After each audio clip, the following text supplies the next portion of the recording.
अब हम लोग क्या करेंगे, डाइपोल के कारण एनी पॉइंट पर इलेक्ट्रिक फील्ड निकालने की कोशिश।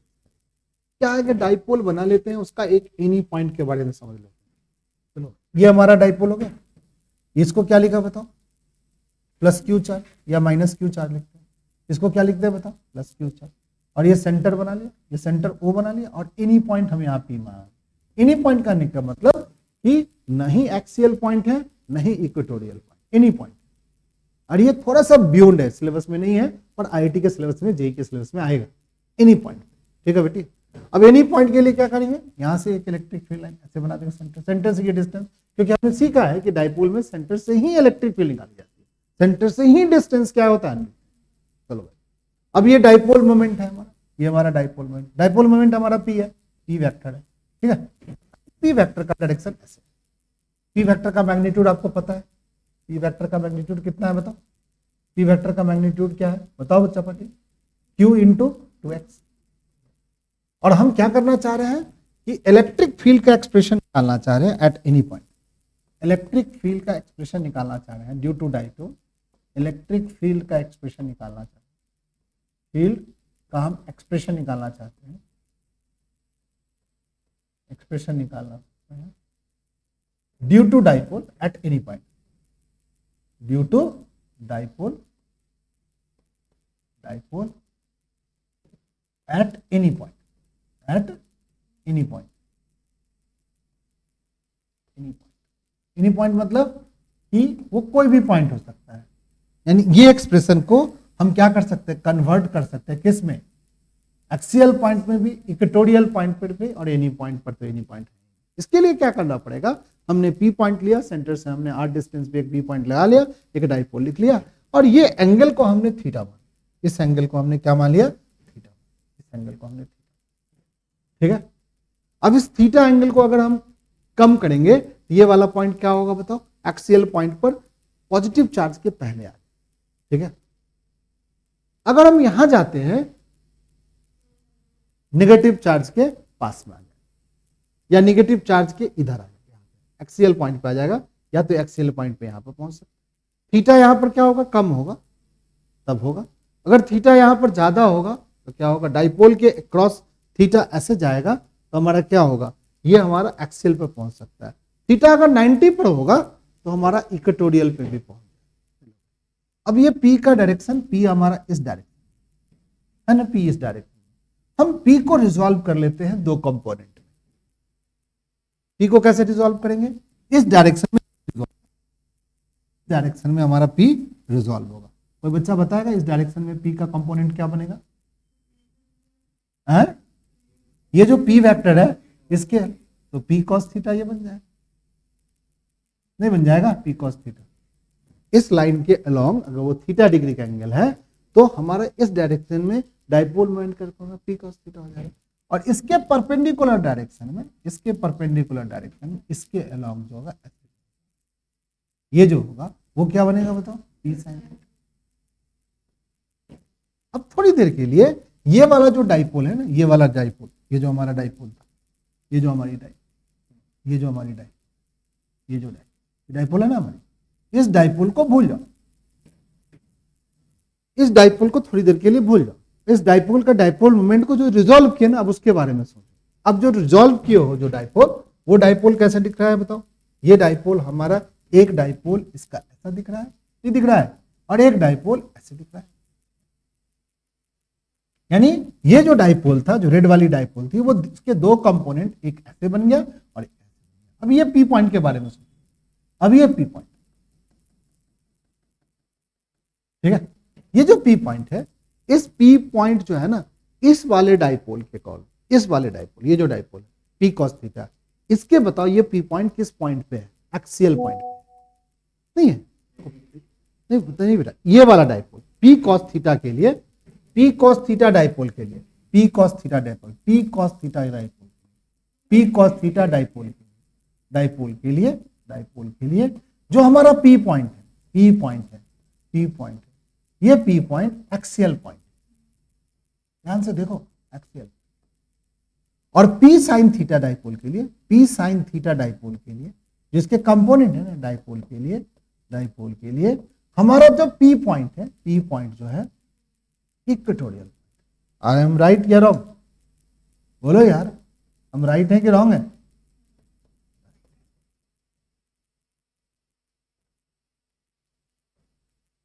और ये जो डाइपोल मोमेंट है इसका डायरेक्शन यहां पर अगर हम पूछें ये कितने डिस्टेंस पे, इस डाइपोल के सेंटर से ये डिस्टेंस कितना है बताओ, आर है। यहां पे इलेक्ट्रिक फील्ड का डायरेक्शन क्या होता है? डाइपोल मोमेंट के डायरेक्शन में होता है। तो डाइपोल मोमेंट का डायरेक्शन किधर होगा? यहां पर इलेक्ट्रिक फील्ड जो होगा, ये इलेक्ट्रिक फील्ड जो होगा वो किसके कारण, इसके कारण जो होगा वो ये डायरेक्शन में होगा, नहीं होगा ये डायरेक्शन में इलेक्ट्रिक। अब ये जो डाइपोल मोमेंट है, ये जो डाइपोल मोमेंट है उसके लिए ये वाला पॉइंट क्या है बताओ? इलेक्ट्रिक। ये वाला यहां पर ये जो पॉइंट है इस डाइपोल के लिए, इस डाइपोल के लिए ये वाला जो पॉइंट है, ये पॉइंट क्या है भाई? इक्वेटोरियल पॉइंट है, क्योंकि इस डाइपोल पर ये वाला लाइन कितने डिग्री का एंगल बना रहा है? 90 डिग्री। यहां पर जो डाइपोल इलेक्ट्रिक फील्ड बनेगा वो डाइपोल मोमेंट के अपोजिट डायरेक्शन। डाइपोल मोमेंट का डायरेक्शन ऐसे है, क्योंकि हमारी जो पहली वाली जो डाइपोल थी पहले, उसका रेड वाला डाइपोल का डाइपोल मोमेंट का डायरेक्शन किधर था भाई? इस साइड में था। तो इस डाइपोल मोमेंट का दो कंपोनेंट जब बनाया तो एक कंपोनेंट ये बना और दूसरा कंपोनेंट बना।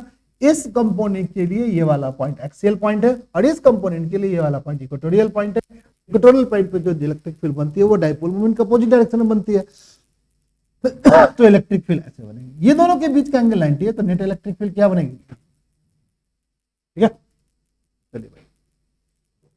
अब इस एक्सियल पॉइंट के कारण जो पी पॉइंट इस डाइपोल के कारण जो एक्सियल पॉइंट पे है, इसके कारण इलेक्ट्रिक फील्ड का मैग्नीट्यूड कितना हो? कोई बच्चा बता दे। इसके कारण इलेक्ट्रिक फील्ड का मैग्नीट्यूड कितना होगा भाई? तो E1 लिख देते हैं इसके लिए। E1 बराबर के 2p cos थीटा बाई में आर। कोई दिक्कत है क्या? यहां 2p बाई में आर क्यों लिखती थी? p क्यों लिखते थे? क्योंकि p डाइपोल मोमेंट होता था। यहां पर डाइपोल मोमेंट का कंपोनेंट जो है p cos थीटा है, उसकी जगह p cos थीटा लिखे। यहां पे इलेक्ट्रिक फील्ड इस डायरेक्शन को हम लोग E1 लिखे हैं और इसको क्या लिखे हैं बताओ? E2 नहीं लिखे हैं E2। ठीक है, अब कैसे E2 लिखेंगे भाई? इसके लिए कैसे लिखेंगे भाई? तो इसके लिए थोड़ा सा हम लोग एक बात करते हैं। कहाँ गया भाई? हम लोग इस लाइन को ले लेते हैं और E2 वेक्टर को कैसे लिखोगे तो बताओ कोई बच्चा? के 2 क्यों लिखोगे भाई? एक्सियल पॉइंट पर 2 थोड़ी होता है। एक्सियल पॉइंट पर P साइन थीटा बाई में क्या होगा भाई? आर।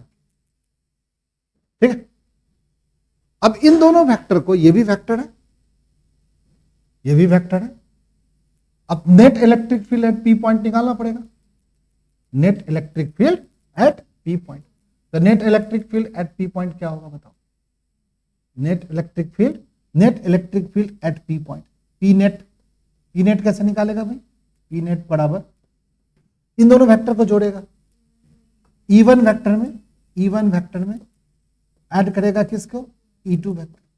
ठीक है, और ये वेक्टरली होगा। अब इसको जब ऐड करेंगे तो ऐड कैसे करेंगे? इन दोनों के बीच का एंगल कितना है बताओ? इन दोनों वेक्टर के बीच का एंगल कितना है बताओ? 90 है। 90 वाले को कैसे ऐड करते थे? दोनों को स्क्वायर करके अंडर रूट लगा देते। तो दोनों का स्क्वायर करके अंडर रूट लगा देते हैं। तो क्या लिखेगा यहां बताओ? के लिखेगा, 2p cos थीटा लिखेगा, बाई में क्या हो गया? सिद्धांत तुमको समझ में आया? दोनों का स्क्वायर करके जब दोनों एक दूसरे के परपेंडिकुलर है तो उसके बीच में जो वेक्टर होगा दोनों का स्क्वायर का अंडर रूट लगाते हैं। ठीक है, 2p क्या हो गया? r3। इसका क्या करेगा बताओ? स्क्वायर करेगा। प्लस में क्या लिखेगा बताओ? के p साइन थीटा बाई में r3। इसका भी क्या करेगा? स्क्वायर करेगा। इसमें से कुछ कॉमन लगा, अंडर रूट भी लगाएगा। अंडर रूट लगाते हैं। ठीक है, अब देखो यहां k का स्क्वायर r की पावर 3, यहां भी r की पावर 3 है। तो क्या लिखा? k p बाई में क्या होगा? r3 बाहर आएगा तो क्या आएगा भाई? अंडर रूट में 2 cos थीटा का स्क्वायर होगा 4 cos स्क्वायर थीटा, नहीं होगा? प्लस में क्या आएगा बताओ? Sine square theta. एक cos स्क्वायर थीटा और एक साइन स्क्वायर थीटा मिलके क्या होगा बताओ? एक कॉस स्क्वायर थीटा और एक साइन स्क्वायर थीटा मिलकर क्या होगा भाई 1। तो क्या लिख सकते हैं बताओ, क्या लिख सकते हैं बताओ, के पी बाय में आर क्यू, क्या लिखेंगे अंडर रूट के अंदर 3 कॉस स्क्वायर थीटा प्लस में क्या हो गया 1, ये एक फॉर्मूला बन गया क्या EP net electric field at क्या हो गया एनी पॉइंट। एनी पॉइंट में एक एक्सप्रेशन आ गया थीटा, कॉस थीटा की वैल्यू बदलेगी एनी पॉइंट के लिए, पॉइंट जब मूव करेगा तो थीटा चेंज होगा, ठीक है। अब क्या हो गया ये electric field at any point, electric field at क्या any point, at any point, any point due to क्या पॉइंट, ड्यू टू क्या electric dipole, due to electric बोलो इलेक्ट्रिक डाइपोल एनी पॉइंट। अब क्या होगा ये वेक्टर क्वांटिटी है हमारी इलेक्ट्रिक फील्ड, इसका हमें क्या निकालना पड़ेगा डायरेक्शन भी निकालना। अब डायरेक्शन के लिए थोड़ा हम सोचें, डायरेक्शन के लिए थोड़ा हम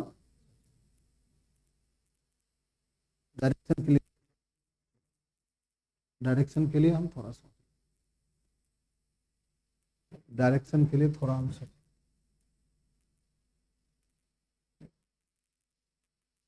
डायरेक्शन के लिए हम थोड़ा डायरेक्शन के लिए थोड़ा हम सोचें, यही ना है हमारा। आ भैया इधर आगे, तुम थोड़ा सा नीचे आ जा, तभी ना तुम्हारा डायरेक्शन हम निकाल पाएंगे। अरे कहाँ चले गए तुम, डायरेक्शन तो तभी निकाल पाएंगे जब हम ये बाबू साहब नीचे आएंगे पर।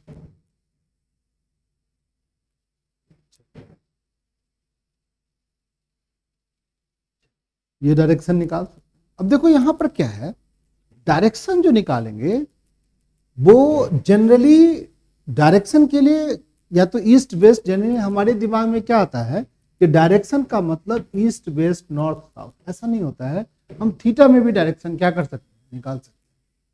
अगर ये वाला एंगल को थोड़ी देर के लिए हम फाई में लें तो हमारा ये जो डाइपोल मोमेंट है पी कॉस थीटा का जो डाइपोल मोमेंट है, इस डायरेक्शन से 5 डिग्री के एंगल पर net dipole net electric field generate हो रहा है। फिर से बोलेंगे एक बार, पी कॉस थीटा जो हमारा वेक्टर है, पी कॉस थीटा वेक्टर है ना, उस डाइपोल का जो कंपोनेंट है, जो वेक्टर है, जो डाइपोल का कंपोनेंट है, उसके साथ थीटा नहीं 5 डिग्री का एंगल बना रहा है net electric field, E net, यही नहीं बना रहा है।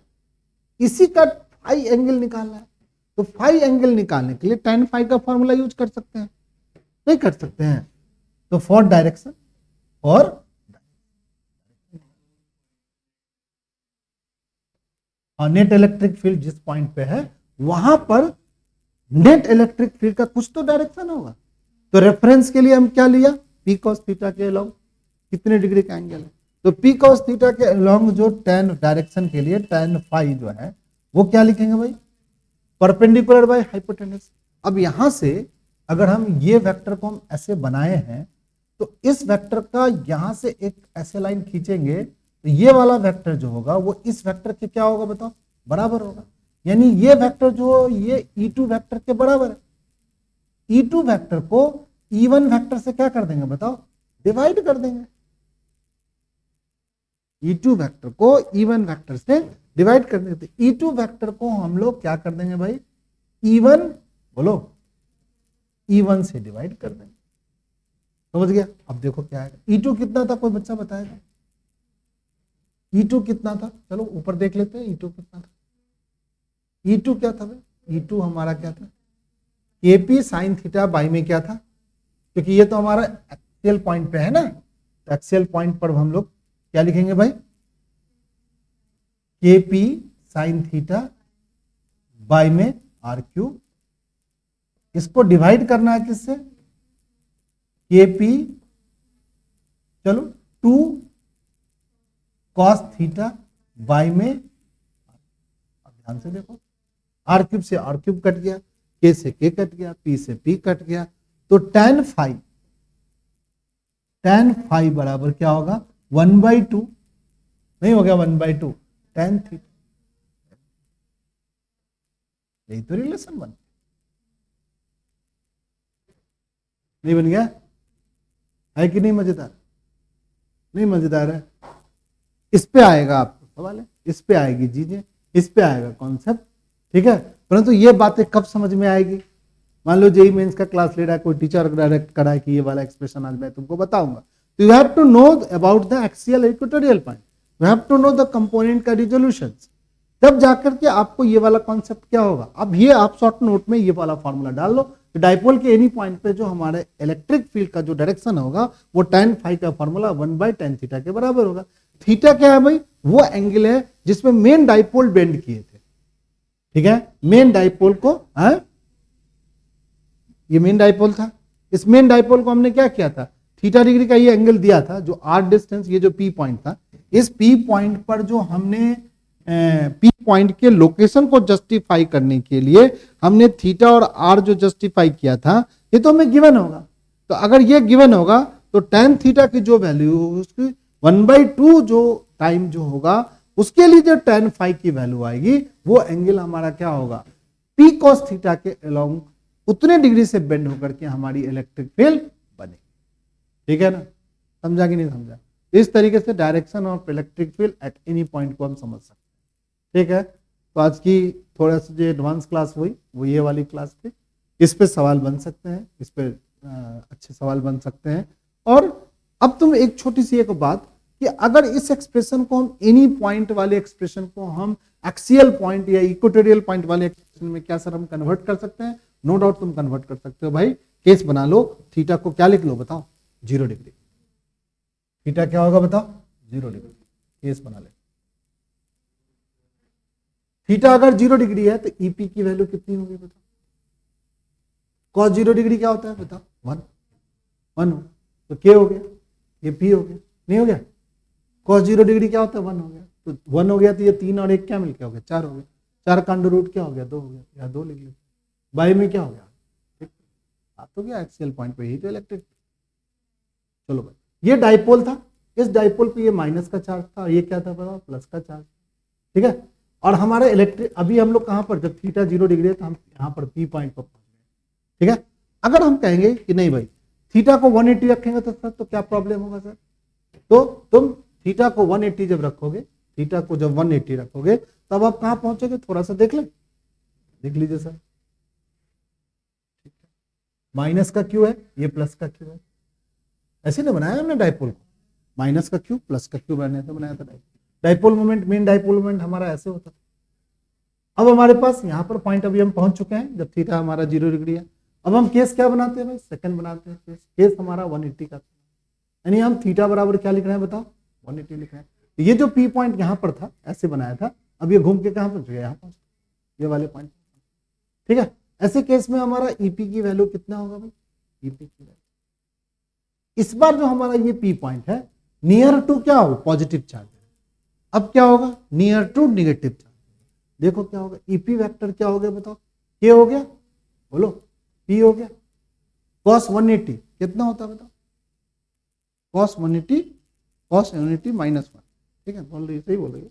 कॉस 180 माइनस, तो क्या हो गया बताओ? -1 क्या हो गया बताओ? कॉस स्क्वायर फिर से क्या हो गया बताओ? फिर से पॉजिटिव हो गया। कॉस 180 तो -1 होता है, स्क्वायर है तो फिर से क्या आ गया बताओ? 2 ही आ गया। बाई में क्या हो गया बताओ? ठीक है, आर मैग्नीट्यूड में क्या बदलाव आया? बोलो 2 kp, बाई में क्या हो गया? मैग्नीट्यूड तो सेम ही है, डायरेक्शन में बदलाव आएगा। तो हम तो जानते हैं कि एक्सियल पॉइंट पर जो इलेक्ट्रिक फील्ड है डायरेक्शन में बदलाव नहीं आएगा। एक्सियल पॉइंट पर जो इलेक्ट्रिक फील्ड होती है, एक्सियल पॉइंट पर जो इलेक्ट्रिक फील्ड होती है वो डाइपोल मोमेंट के डायरेक्शन में होती है। तो डायरेक्शन में कहां से बदलाव आएगा? अगर ये पॉइंट पर आप इलेक्ट्रिक फील्ड निकालोगे तो ये डायरेक्शन होगा इलेक्ट्रिक फील्ड का, और डाइपोल मोमेंट का डायरेक्शन तो यही है। डायरेक्शन में कहां बदलाव आ रहा है? डायरेक्शन में तो सेम हो रहा है, इक्वेटोरियल में बदलाव आता है। हाँ, आप डायरेक्शन निकालना चाहोगे तो आप यहां पर रख दो, यहां पर कंडीशन डालो, आप निकल जाएगा, ठीक है। एंड 180 रखोगे तो आपको सिंपल आ जाएगा, सब चीज आ जाएगा। अब एक बात और कि अगर आप केस थर्ड बनाते, केस क्या बनाते हो? थर्ड बनाते हो और थीटा बराबर क्या होगा? 90 डिग्री, तो आप इलेक्ट्रिक फील्ड का फॉर्मूला क्या होगा? ईपी बराबर क्या होगा बताओ? इलेक्ट्रिक फील्ड का फॉर्मूला क्या होगा भाई? वहां पर cos 90 क्या होता है? 1 होता है, तो केपी बटे में क्या हो गया बताओ, cos 90 जीरो होता है ना, तो जीरो होता है तो जीरो हो गया तो टोटल जीरो हो गया। 3 मल्टीप्लाई जीरो जीरो, 1 का रूट अंडर 1, यानी आपका इक्वेटोरियल फील्ड पे इलेक्ट्रिक फील्ड का डायरेक्शन, इलेक्ट्रिक फील्ड का मैग्नीट्यूड क्या हो गया, तो भाई ये वाला एक्सप्रेशन सभी चीजों को क्या कर रहा है बताओ, एक्सप्लेन कर। सही है बात यार, सही है, ये भी आप डायरेक्ट लगा सकते, समझ गया कि नहीं समझ गया।